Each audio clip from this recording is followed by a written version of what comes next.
This is night 3.2, using vectors.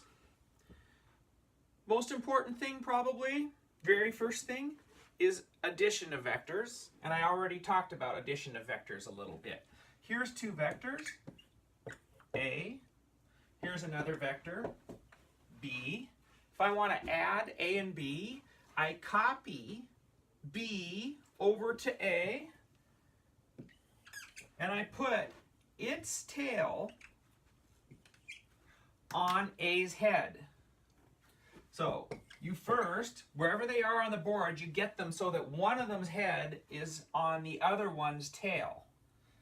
Okay, and now this vector here, which starts at the tail of A and goes to B, which for a moment here I will call C, this vector here is what we mean by A plus B.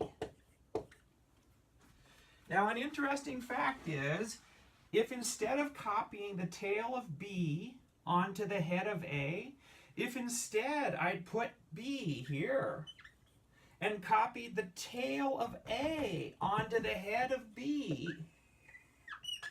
I would have gotten to the same place. And if I'd drawn this really accurately, this would obviously be a parallelogram. Because I was a little bit inaccurate in my copying, it doesn't look like a perfect parallelogram.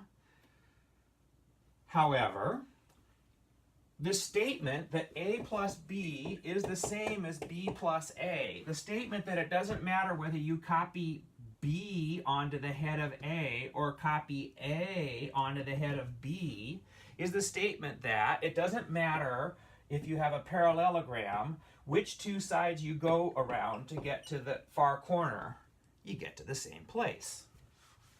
Okay, so this vector here, C, represents A plus B. Now, if anything is really good in the world, meaning that if I've started using plus signs and equal signs, I better be able to use subtraction properly. And here, I have taken A away from both sides of this equation. This says the vector C minus the vector A is the vector B. Now there should be some kind of graphical interpretation of this. Okay, and let's see what it is. This is going to say there's a new vector B, which I get by taking A from C. Now, what is that vector? Here's what you do. You take A and C and you put their tails together. And notice the tails of A and C are already together in this diagram. You take A and C and you put their tails together. You start at the head of the one that's got the minus sign in front of it. That's right here. And you go to the head of the one that doesn't have the minus sign in front of it. That's right there. And you draw this new vector that goes from the head of this one to the head of that one. And that vector is what we call the difference vector. Okay?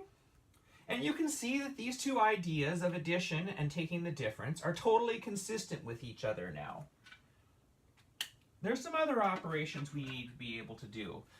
Here's a very basic operation on a vector. If I have a vector, I'll call it D, and I'll just draw a vector D, then another vector is the vector minus D. And that vector is the vector that goes in exactly the opposite direction. So if this is D, this is minus D.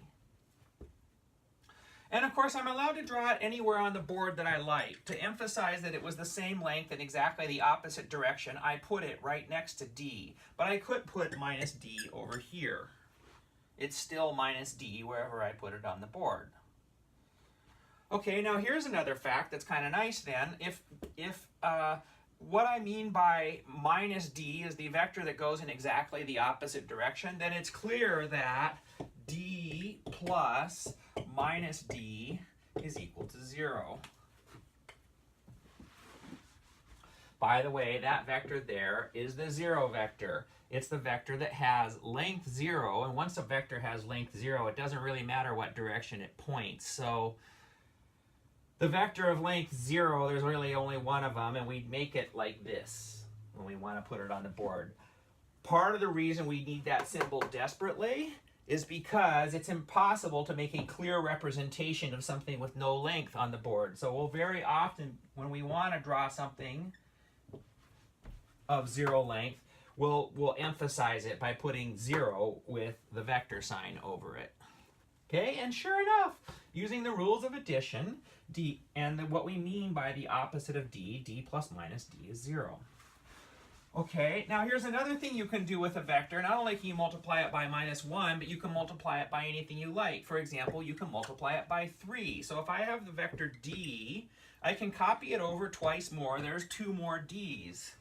And 3d is supposed to equal d plus d plus d if anything is good in the world. And the way you would get d plus d plus d is you'd copy one of those d's to right there and put its tail on the head of the first d. You copy this one copy of d over to there, and you put its tail on the head of this one. And then the combined vector, which goes from there to there, is apparently 3d. Knight has some more examples here in 3.2. And I'd encourage you to go look at them. In fact, this is a good time to say it. These Flip Mini lectures are not enough to understand this course. It is absolutely essential that you now go to Knight and study the examples, study the sidebars, and make sure that what I've introduced here, which is really only an introduction, I can highlight some things, I can go in detail on maybe something that I think is a real sticking point, but there's no way I can cover everything in the level of detail that Knight just covers for 3.2 on 66, 67, 68, and 69. That's up to you. So before you pop to video 3.3, go make sure you understand completely what's going on in 3.2. And you could even go further on that.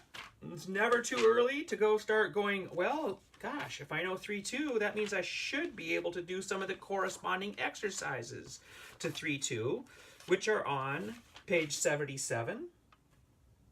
He's got a couple exercises. And then if those actually start working for you, you can even go on to the next level of difficulty, which is the corresponding problems, which begin on page 78.